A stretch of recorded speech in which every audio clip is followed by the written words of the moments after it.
Hello aspirants, कैसी तैयारी चल रही है आप सबकी। Welcome to our YouTube channel Sarkari Naukri notifications. Aspirants, आपका अपने YouTube channel Sarkari Naukri notifications पर आपका स्वागत है। और एस्पिरेंट्स, आज की एक इम्पोर्टेंट अपडेट है, और वो अपडेट क्या है इस चीज़ को जानने के लिए आप वीडियो के एंड तक बने रहिए। ठीक है, जो भी एस्पिरेंट्स वीडियो पर नए हैं, चैनल पर नए हैं, तो चैनल सरकारी नौकरी नोटिफिकेशंस को सब्सक्राइब करके जरूर चलें। वीडियो अच्छी लगे तो वीडियो को लाइक करना, शेयर करना। अगर कुछ इश्यू हो, कुछ पूछना हो वीडियो के सब्जेक्ट वे के बारे में, कंटेंट के बारे में, तो आप कमेंट बॉक्स में कमेंट जरूर करना। ठीक है, तो एक बार फिर से, अगर सब चैनल सब्सक्राइब नहीं किया तो चैनल सब्सक्राइब करते हो। चलिए शुरुआत करते हैं। Aspirants IBPS institute of banking personal selection IBPS की तरफ से नोटिफिकेशन जारी किया गया है। ठीक है, और IBPS का जो नोटिफिकेशन है ये है क्लर्क की पोस्ट के लिए। IBPS क्लर्क की ये वैकेंसीज हैं कुछ, और ये ऑफिशियल नोटिस आया है। एक बार डिटेल में इस नोटिफिकेशन को चेक करते हैं, कौन कौन सी पोस्ट है, सिलेक्शन क्राइटेरिया क्या है। ठीक है, सारी डिटेल वन बाय वन करके इसमें चेक करते हैं। सबसे पहले कि common recruitment process for recruitment of clerks in participating banks for vacancies of 2025-26 के लिए। ठीक है, IBPS Indian institute of banking personal selection की तरफ से ये नोटिस दिया गया है IBPS क्लर्क में, और ये है 2025-26 के लिए। ऑफिशियल वेबसाइट है जो वो है www.ibps.in। इसके अलावा कोई क्वेरी या कंप्लेन है तो आप IBPS की वो दूसरी वेबसाइट है, वो है cgrs.ibps.in पर। ठीक है, ये बेसिक इन्फॉर्मेशन हो चुकी है। अब बात करते हैं the online examination prelims and mains for the upcoming CRP clerk 14 for recruitment and selection of personnel for clerical cadre post in the participating bank will be conducted by the IBPS as per the tentative schedule provided below। Schedule check करते हैं इसमें, और schedule है कि online registration starting की date के लिए। Online registration जो स्टार्ट है वो 1 जुलाई से ऑनलाइन रजिस्ट्रेशन स्टार्ट हो चुके हैं। लास्ट डेट है वो 21 जुलाई रहेगा। ठीक है, 1 जुलाई से ऑनलाइन स्टार्ट हो चुका है, 21 जुलाई लास्ट डेट रहेगा। 1 जुलाई से ऑनलाइन एप्लीकेशन स्टार्ट हो चुकी हैं, 21 जुलाई इसकी लास्ट डेट रहेगी फॉर्म अप्लाई करने के लिए। ठीक है, फीस की पेमेंट के लिए भी जो लास्ट डेट है वो 21 जुलाई रहेगी। जो फीस पे करनी है एप्लीकेशन फ़ीस की, वो भी 21 जुलाई लास्ट डेट रहेगी। अब बात करते हैं एग्जाम्स की। सबसे पहले होगा पीईटी सिलेक्टेड कैंडिडेट्स के लिए आप चूज़ कर सकते हो, और ये है प्री एग्जामिनेशन ट्रेनिंग। पीईटी जो प्री एग्जामिनेशन ट्रेनिंग कोई भी कैंडिडेट दे सकता है, अगर कोई पहली बार एग्ज़ाम से पहले एग्ज़ाम देकर देखना चाहे तो। ठीक है, और ये होगा 12 अगस्त से लेकर 17 अगस्त तक, 12 अगस्त से लेकर 17 अगस्त तक पीईटी चलेगा। अब इसके बाद जो मेन है ऑनलाइन एग्जामिनेशन प्रीलिम्स, तो प्रीलिम्स जो एग्ज़ाम वो अगस्त के महीने में ही लिया जाएगा। ठीक है, यानी कि अगस्त के लास्ट वीक में, लास्ट वीक ऑफ अगस्त ये प्रीलिम्स होगा। और जो मेंस एग्ज़ाम जो रिजल्ट आएगा प्रीलिम्स का, वो सितंबर में डिक्लेयर किया जाएगा। Call letter for mains exam वो सितंबर अक्टूबर में आएंगे, और ऑनलाइन जो मेंस एग्ज़ाम होगा वो अक्टूबर के मिडिल में किया जाएगा। जो प्रोविजनल अलॉटमेंट दी जाएगी वो अप्रैल 2025 में दी जाएगी। ठीक है, ये बेसिक कैलेंडर है। ऑनलाइन एप्लीकेशन जो क्लर्क के लिए स्टार्ट है वो 1 जुलाई से है, 1 जुलाई लास्ट डेट है 21 जुलाई। पीईटी जो होगा वो 12 to 17 अगस्त रहेगा। प्रीलिम्स जो होगा वो अगस्त 2024। मेंस रहेगा वो अक्टूबर 2024, और ज्वाइनिंग होगी जो फाइनल सिलेक्शन होगा वो अप्रैल 2025 में आपका हो जाएगा। ठीक है, और इसके अलावा लिख रखा है कि जो पीईटी जो एग्ज़ाम होना है प्री एग्ज़ाम ट्रेनिंग, ये ऑनलाइन और ऑफलाइन फिजिकल मोड कैसे भी एक मोड में आपको कंडक्ट करवाया जा सकता है। ठीक है, ये थी इसमें बेसिक इन्फॉर्मेशन। अब कब से क्या ऑनलाइन एप्लीकेशन स्टार्ट है। उसके बाद इसमें आगे मेन चीज़ है, an eligible candidate who aspire to join any of the participating banks. अब जो पार्टिसिपेटिंग बैंक्स की है वो लिस्ट इन्होंने बाद में दिखा रखी है, वो वीडियो देखते रहिए, बाद में वो दिखाई भी है कौन कौन से बैंक इसमें शामिल है IBPS के इस क्लरिकल कैडर के अंदर।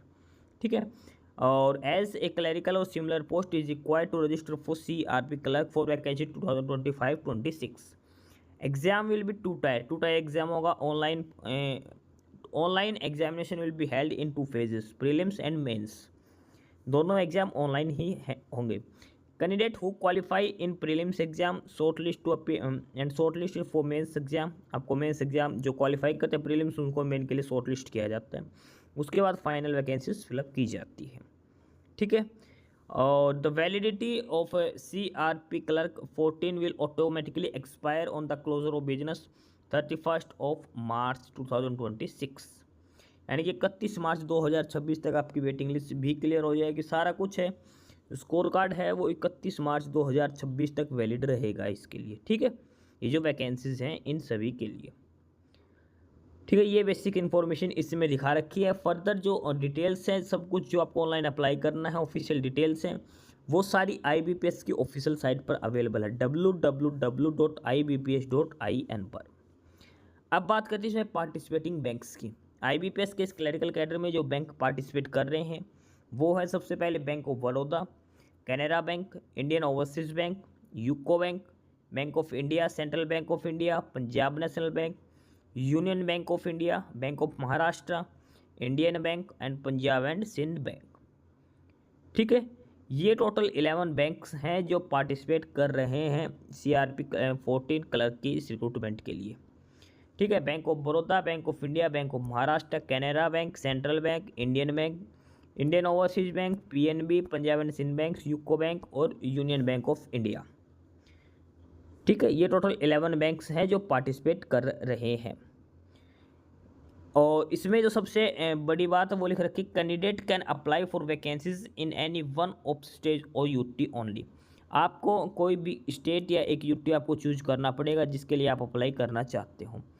वैकेंसी डिटेल इससे दिखा रखी है, वीडियो के एंड तक बने रहे। उसमें बता रखा है किसी एक स्पेसिफाइड स्टेज में, जैसे सपोज करो दिल्ली है तो दिल्ली के लिए यूको बैंक में कितनी वैकेंसीज हैं, PNB बैंक में कितनी वैकेंसीज है, कैनरा बैंक की कितनी वैकेंसी, सारी वैकेंसीज और कैटेगरी वाइज किस कैटेगरी के लिए कितनी वैकेंसीज हैं, सारा डिटेल में इन्होंने बता रखा है हर स्टेट और UT के लिए। तो वीडियो के एंड तक जरूर बने रहिए।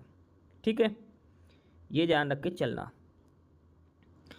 और इसके अलावा इसमें लिख रखा है कि जिस भी स्टेट या UT को आप चूज़ करोगे वहीं से ही आपका एग्ज़ाम देना है और वहीं पे आपको ज्वाइनिंग देनी है। Please note this reallocation is only for the conduct of examination, the candidate will be consider for vacancy in the state और UT अप्लाइड फॉर। जिस भी स्टेट या UT के लिए आप अप्लाई करोगे उसी के लिए ही आप एलिजिबल रहोगे। ठीक है, अब बात करते हैं एज लिमिट के लिए। एज लिमिट की बात है वो 1 जुलाई से काउंट की जाएगी। 1 जुलाई 2024 के हिसाब से जो आपकी एज होनी चाहिए मिनिमम 20 ईयर्स और मैक्सिमम 28 ईयर्स, कम से कम 20 साल और मैक्सिमम 28 साल आपकी एज लिमिट होनी चाहिए। यानी कि जो डेट ऑफ बर्थ है वो 2 जुलाई 1996 के लेके 1 जुलाई 2004 के बीच में आपकी डेट ऑफ बर्थ होनी चाहिए। 2 जुलाई 1996 से लेके 1 जुलाई 2004 के बीच में डेट ऑफ बर्थ होनी चाहिए सभी कैंडिडेट्स की जो अप्लाई करना चाहते हैं। मिनिमम 20 ईयर्स, मैक्सिमम 28 ईयर्स 1 अगस्त 2024 के हिसाब से होनी चाहिए। इसके अलावा एज रिलैक्सेशन दिया है, जैसे SC ST को 5 ईयर्स का, OBC को 3 ईयर्स का, पर्सन विद डिसेबिलिटीज़ को 10 ईयर्स का। ठीक है, अलग अलग कैटेगरी के हिसाब से सभी को अलग अलग एज रिलैक्सेशन दिया गया है। ठीक है, ये है बेसिक चीज़। जो 20 to 28 ये नॉर्मल एज है जो होनी चाहिए। उसके अलावा SC ST सभी कैटेगरी कैंडिडेट्स को अलग अलग एज रिलैक्सेशन दिया गया है। उसके बाद नेक्स्ट है वो है एजुकेशन क्वालिफिकेशन। एजुकेशन क्वालिफिकेशन जो आपकी काउंट की जाएगी वो है 21 जुलाई 2024, 21 जुलाई 2024 जो फॉर्म अप्लाई करने की लास्ट डेट है उस डेट तक जो एजुकेशन क्वालिफिकेशन इसमें मांगी गई वो कंप्लीट होनी चाहिए। 21 जुलाई 2024, 21 जुलाई 2024 तक आपकी एजुकेशन क्वालिफिकेशन कंप्लीट होनी चाहिए। एजुकेशन क्वालिफिकेशन में मांग रखा है a degree graduation in any discipline from a university. Simple graduation degree होनी चाहिए आपके पास। The candidate must possess valid marksheet और degree certificate that he or she is graduate on the day or he registered and indicate the percentage of marks obtained in graduation while registering online. आप जैसे form online apply करोगे उसमें last sem में आपके degree graduation के marks पूछे जाएंगे, तो वो तभी आप दे सकते हो तब तक जब आपको फाइनल सेम का रिजल्ट आ जाएगा।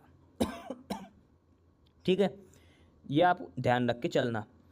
तो सिर्फ वही कैंडिडेट्स अप्लाई कर सकते हैं जिनकी डिग्री क्लियर हो चुकी है, यानी कि लास्ट सेम का रिजल्ट आ चुका है। जिनका पेंडिंग रिजल्ट है 21 जुलाई तक वो अप्लाई नहीं कर सकते। फाइनल सेम का फाइनल ईयर है, फाइनल सेम का रिजल्ट आना जरूरी है, ठीक है। उससे ग्रेजुएशन के परसेंटेज ऑफ मार्क्स पता चलता है। उसके अलावा कंप्यूटर लिटरेसी की बात हो रही, कंप्यूटर के लिए कंप्यूटर का बेसिक नॉलेज आपको होनी चाहिए, ठीक है। कंप्यूटर का आपको डिप्लोमा या फिर आपने कभी पढ़ा हो 10th में 12th में, तो वो सब कुछ अप्लीकेबल है इसके। इसमें एक और चीज़ है, वो है proficiency in the official language of the state और यूटी। आप फॉर्म अप्लाई करोगे तो उसमें हर स्टेट और यूटी के लिए अलग अलग लैंग्वेज दिखा रखी है, जो रीजनल लैंग्वेज बोलते हैं। हर स्टेट और यूटी के लिए आपको वो लैंग्वेज आनी चाहिए। आनी चाहिए का मतलब है कि आपने 10th या 12th में कहीं पर भी किसी भी स्कूल लेवल या कॉलेज लेवल में उस लैंग्वेज का पढ़ा होगा, ठीक है। एज ए सब्जेक्ट आपने पढ़ा होगा। अगर नहीं पढ़ा तो आपको सेपरेट अलग से एग्ज़ाम देना पड़ेगा उस लैंग्वेज के लिए, ठीक है। जैसे आप नॉर्थन एरिया के और अगर आप साउथर्न एरिया के कोई स्टेट या यूटी के लिए अप्लाई करते हो तो उस जो स्पेसिफाइड स्टेट और यूटी के लिए जो रीजनल लैंग्वेज है वो आपको आनी चाहिए, ठीक है। आपने कहीं पढ़ी हो, यानी कि किसी भी एक क्लास में, या फिर आपको सेपरेट से अलग एग्ज़ाम टेस्ट देना पड़ेगा लैंग्वेज टेस्ट के लिए, ठीक है। ये इसमें ध्यान रख के चलना।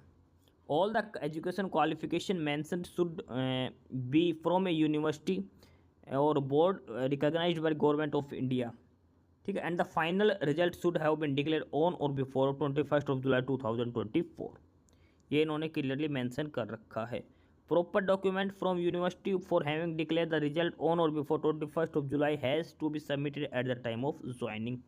जो ज्वाइनिंग होगी तब आपको सबमिट करवाना है रिजल्ट वगैरह के, फाइनल सेम के डॉक्यूमेंट्स वगैरह सारी कुछ, ठीक है। उसके बाद इसमें और बात करते हैं application fees and intimation charges. Application जो फ़ीस देनी है वो 175 रुपीज़ हैं। SC ST person with disabilities, ex serviceman और डिपेंडेंट ऑफ एक्स सर्विसमैन। इसके अलावा सभी अदर कैटेगरीज जो बच गए उनके लिए 850 रुपीज़ है। OBC और UR कैटेगरी के लिए 850 रुपये है, 850 रुपीज़। और SC ST एक्स सर्विसमैन इनके लिए है 175 रुपीज़ जो है एप्लीकेशन फ़ीस है। एप्लीकेशन फ़ीस आपको ऑनलाइन ही पे करनी पड़ेगी, ठीक है। अब बात करते हैं इसमें स्ट्रक्चर ऑफ एग्जामिनेशन। एग्ज़ाम में क्या क्या पूछा जाएगा। एग्ज़ाम में prelims exam MCQ based questions पूछे जाएंगे। और प्रीलिम्स एग्ज़ाम में 3 सब्जेक्ट होंगे। पहला होगा इंग्लिश लैंग्वेज, सेकंड होगा न्यूमेरिकल एबिलिटी यानी कि बेसिक ऑफ मैथमेटिक्स, थर्ड होगा reasoning ability. Medium of examination English, Hindi और अलग अलग लैंग्वेज में रहेंगे। सबसे पहले बात करते हैं इंग्लिश लैंग्वेज। 30 क्वेश्चन आपसे पूछे जाएंगे, 30 मार्क्स का आपका पेपर रहेगा और सेपरेटली आपको 20 मिनट्स ही दिए जाएंगे, ठीक है। इसमें हर मोड के लिए अलग अलग टाइम अलॉट किया जाएगा। ओवरऑल टाइम 1 आवर रहेगा, लेकिन जो 3 सब्जेक्ट है तीनों सब्जेक्ट के लिए 20 मिनट्स डिस्ट्रीब्यूट किए गए हैं। इंग्लिश लैंग्वेज 30 क्वेश्चन 20 मिनट्स में आपको अटैम्प्ट करने हैं, 1 question for 1 mark. Next numerical ability 35 question 35 marks 20 minutes. Last है रीजनिंग 35 क्वेश्चन 35 मार्क्स और 20 मिनट्स ही आपको दी गई है, ठीक है। यानी कि 3 पेपर 3 सब्जेक्ट है, तीनों के लिए 20 मिनट्स दिए गए हैं। 100 क्वेश्चन 100 मार्क्स का आपका पेपर रहेगा। 1 आवर की टाइम ड्यूरेशन दी गई है ओवरऑल, ठीक है। और हर सब्जेक्ट के बाद उसके बाद सब्जेक्ट की हर सब्जेक्ट में क्वालिफाई करना भी ज़रूरी है, जो तीनों सब्जेक्ट हैं। प्रीलिम्स के बाद जो मेंस है, मेंस का जो एग्ज़ाम होगा वो भी ऑब्जेक्टिव टेस्ट लिया जाएगा, MCQ बेस्ड क्वेश्चन पूछे जाएंगे। मेंस में है 4 सब्जेक्ट हो जाते हैं, 3 तो सेम है, इंग्लिश, बेसिक ऑफ रीजनिंग और क्वांटिटेटिव एप्टीट्यूड। एक सब्जेक्ट है वो जनरल और फिनेंशियल अवेयरनेस ऐड किया जाता है, ठीक है। सबसे पहले बात करें जनरल और फिनेंशियल अवेयरनेस। 50 क्वेश्चन 50 मार्क्स और 35 मिनट्स आपको दिए जाएंगे अटैम्प्ट करने के लिए। इसका general English 40 question 40 marks 35 minutes आपको ये दिए जाएंगे यहाँ से। उसके बाद reasoning ability 50 question 60 marks 45 minutes आपको रीजनिंग के लिए दिए जाएंगे। रीजनिंग के 50 क्वेश्चन अटैम्प्ट करने के लिए आपको 45 मिनट्स दिए जाएंगे और जो 50 क्वेश्चन है वो 60 मार्क्स के रहेंगे। उसके बाद क्वांटिटेटिव एप्टीट्यूड रहेंगे मैथमेटिक्स के 50 क्वेश्चन 50 क्वेश्चन 50 मार्क्स 45 मिनट्स आपको दी जाएंगी।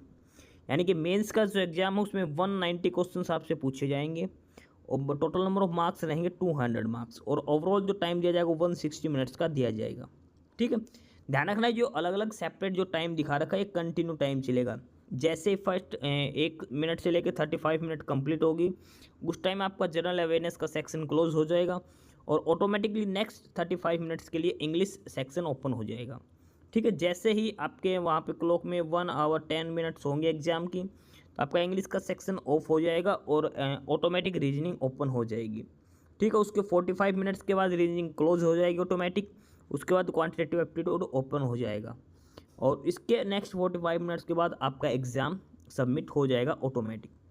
ठीक है, तो आपको क्वेश्चंस की अपने टाइम के हिसाब से आपको क्वेश्चंस अटैम्प्ट करने हैं, टाइम का ज़रूर ध्यान रखना है, ऑटोमेटिक आपका विंडो क्लोज हो जाएगी। तो जो क्वेश्चन आते हैं सबसे पहले वो ही अटैम्प्ट करके चलना है। ठीक है, अब है list of version of test according to the state और यूटी, यानी कि जो लैंग्वेज टेस्ट है वो किस स्टेट के लिए क्या होनी चाहिए। सपोज आप अंडमान निकोबार स्टेट या यूटी से अप्लाई करते हो तो आपको इंग्लिश एंड हिंदी में से एक लैंग्वेज आनी चाहिए। ठीक है, ये मीडियम ऑफ एग्जामिनेशन दे रखा किस किस लैंग्वेज में आपका एग्ज़ाम होगा। इंग्लिश और हिंदी तो सभी के लिए कॉमन, इसके अलावा रीजनल लैंग्वेज में भी आपका एग्ज़ाम दिया जाएगा। ठीक है, ये तो वहीं की बात है जो पेपर के लिए कौन सी लैंग्वेज में आप पेपर करना चाहते हैं, तो ये तो कोई अलग सी चीज़ है नहीं। ठीक है, इसके बाद इसमें मेन जो चीज़ आती है वो है नेगेटिव मार्किंग की, पेनल्टी फॉर रॉन्ग आंसर्स। और इसमें जो पेनल्टी है जो रॉन्ग आंसर की वो 1/4 कर दी गई है। ठीक है, पहले बैंकिंग में 1/3 नेगेटिव मार्किंग होती थी और क्लरिकल वाले में 1/4 नेगेटिव मार्किंग है। 0.25 की नेगेटिव मार्किंग रहेगी रॉन्ग आंसर्स के लिए। एक क्वेश्चन 1 मार्क्स के हिसाब से 1/4 इसमें नेगेटिव मार्किंग की जाएगी। ठीक है, और अब बात करते हैं इसमें score obtained in the online examination. The corrected score obtained in the each of the by each of the candidate in different session will be normalize. Normalization भी इसमें किया जाएगा, ये ध्यान रख के चलना, नॉर्मलाइजेशन मेथड भी इसमें दिया गया है। ठीक है, अब दिखा रखा है इसमें प्री एग्जाम ट्रेनिंग जो सेंटर्स दिखा रखे हैं ऑल ओवर इंडिया के अंदर, ये सिलेक्टेड सेंटर्स है जहाँ पे प्री एग्जाम ट्रेनिंग सेंटर आपका लिया जाएगा। ठीक है, उसके बाद जो प्रीलिम्स और जो मेंस का एग्ज़ाम है वो आप जो रीजन चूज करोगे उसी के हिसाब से आपको उस स्टेट या यूटी में जो सिटीज़ हैं वहीं से आपको प्रीलिम्स और मेंस दे सकते हैं।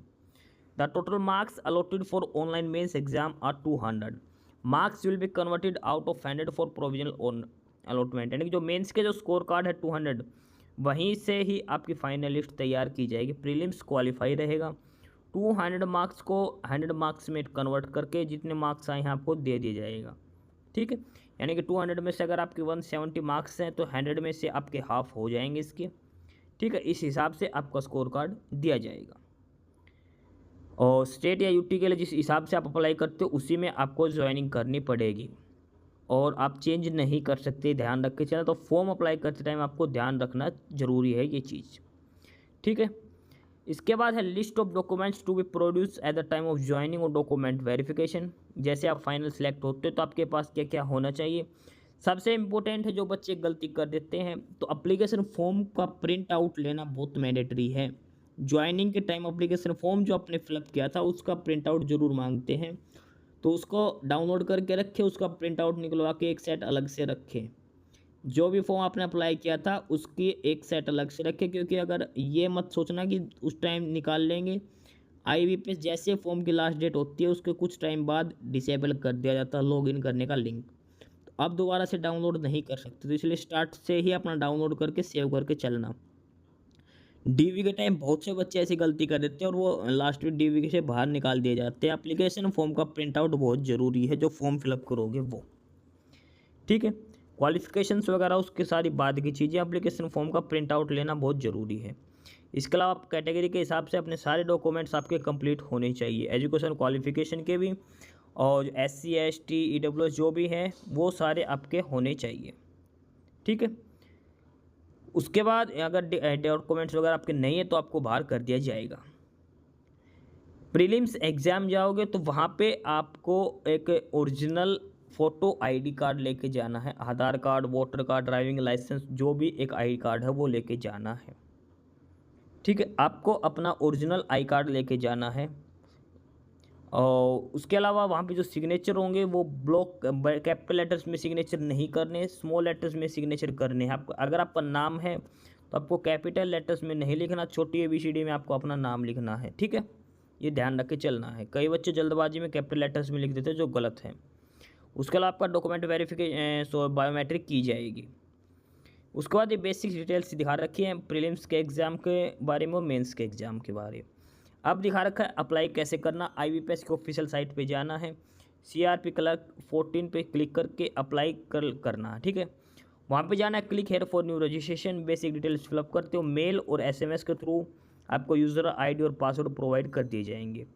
वहाँ से आपको लॉगिन करना है दोबारा से, फिर photo, signature, left hand print, hand written declaration, सारे डॉक्यूमेंट्स हैं वो सारे अपलोड करके स्कैन करके अपलोड करने हैं, ठीक है। सेव एंड नेक्स्ट करना है, सारी डिटेल्स आपको फिलअप करनी है।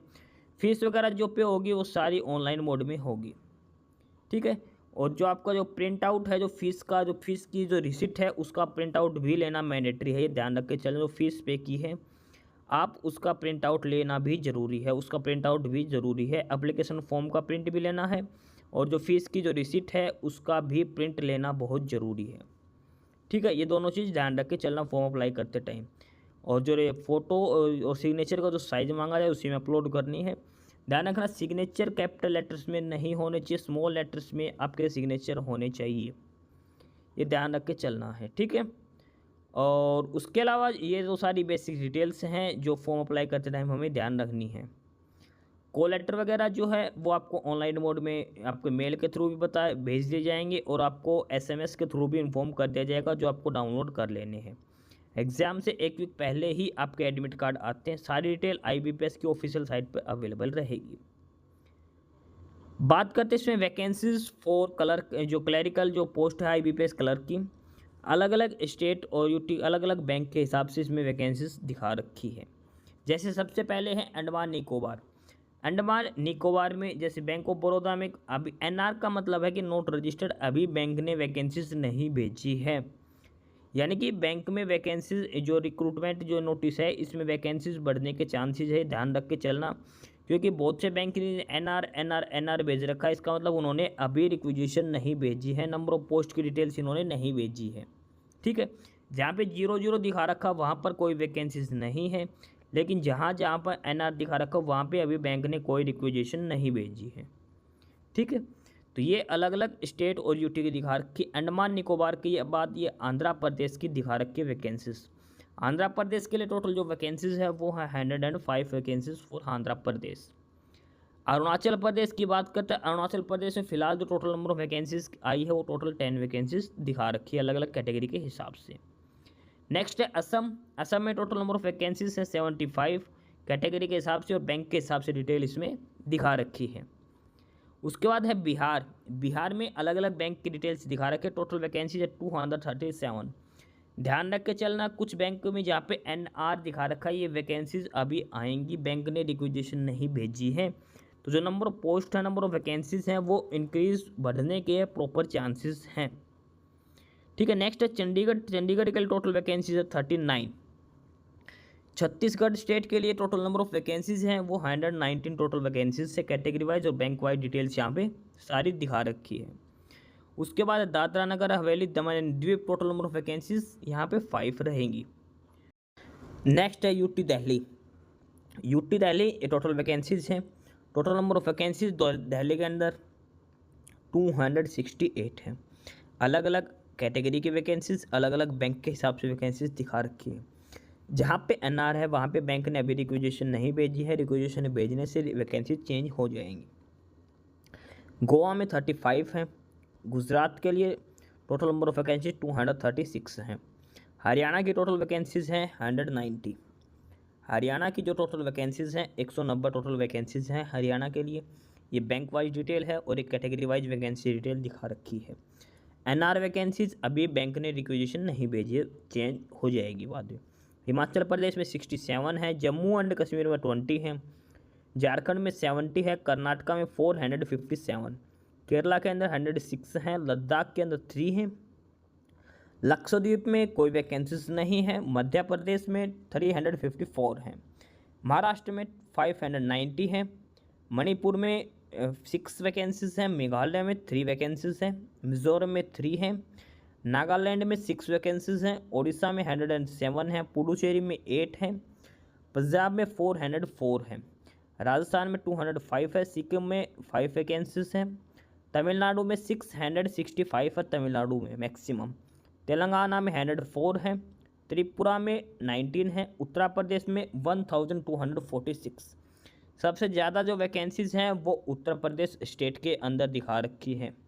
ठीक है, इसके अलावा कुछ बैंक हैं जहाँ पे एनआर दिखा रखा है, यहाँ पे वैकेंसीज चेंज होएंगी, वैकेंसीज आएंगी तो ये वैकेंसीज बढ़ेंगी, नंबर ऑफ सीट है वो बढ़ेगी, ध्यान रख के चलना। उत्तराखंड में 29, वेस्ट बंगाल में 331, ये वैकेंसी डिटेल्स हैं। ठीक है, एनआर का मतलब नोट रिपोर्टेड, बैंक ने अभी रिपोर्ट नहीं की है।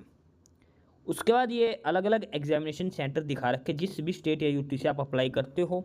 जैसे आप अंडमान निकोबार, स्टेट कोड 11 है, तो प्रीलिम्स आपका पोर्ट ब्लेयर में होगा, मेंस भी पोर्ट ब्लेयर में रहेगा। आंध्र प्रदेश से सारे सिटीज़ दे रखे जहाँ पे प्रीलिम्स एग्जाम होगा और मेंस सिलेक्टेड सिटीज़ में रहेगा। हर स्टेट और यूटी के लिए अलग अलग दिखा रखे हैं। फॉर एग्जाम्पल अगर हरियाणा की बात करते हैं तो हरियाणा में जो प्रीलिम्स होगा ये 5 सिटीज़ में रहेगा, मेंस इन 4 सिटीज़ में होगा। ठीक है, हर स्टेट और यूटी के डिटेल्स दिखा रखे हैं, प्रीलिम्स एग्जाम कहाँ पे होगा, मेंस एग्जाम कहाँ पे होगा, सारी डिटेल 1 बाय 1 करके इसमें दिखा रखी है हर स्टेट और यूटी के लिए। उसके बाद इसमें बेसिक डिटेल्स दिखा रखी है, फोटोग्राफ और सिग्नेचर के लिए किस किस साइज में होना चाहिए, लेफ्ट थंब इम्प्रेशन भी आपका लगेगा। इसके अलावा ये कि हैंड रिटन डिक्लेरेशन है जो आपको अपलोड करनी है। कुछ बच्चे स्कैन करके अपलोड कर देते, जो गलत है। इसको पेन से आपको वाइट पेपर पे लिखना है, आई, उसके बाद आपका नाम रनिंग हैंड में, hereby declare that all the information submitted by me in the application form is correct, true and valid. I will present the supporting documents as and when required. ये आपको खुद pen से लिखनी है, उसके बाद आपको स्कैन करके ये अपलोड करनी जो मैंडेटरी है।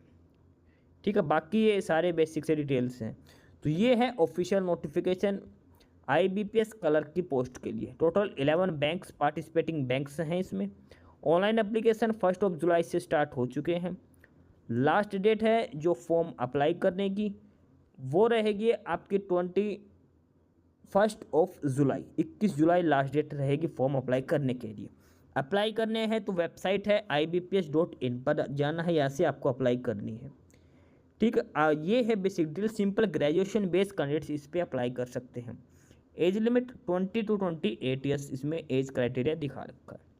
ठीक है, तो ये था डिटेल नोटिस IBPS की तरफ से। CRP clerk 14 common recruitment process for clerk. ठीक है, तो जो भी कैंडिडेट अप्लाई करना चाहता अप्लाई कर सकता 21 जुलाई से पहले। बाकी नई अपडेट नई इन्फॉर्मेशन के लिए आप हमारे यूट्यूब चैनल सरकारी नौकरी नोटिफिकेशन सब्सक्राइब जरूर करिए। और अगर कुछ इश्यू है, कुछ पूछना हो तो आप कमेंट बॉक्स में कमेंट करके आपको जो भी इश्यू है किसी भी चीज़ के रिगार्डिंग आप कमेंट बॉक्स में कमेंट करके पूछ सकते हैं। ठीक है, चैनल को सब्सक्राइब जरूर करें, वीडियो को लाइक करें, शेयर करिए, जुड़े रहिए हमारे साथ। मिलते रहेंगे नई अपडेट्स के साथ, तब तक के लिए बाय।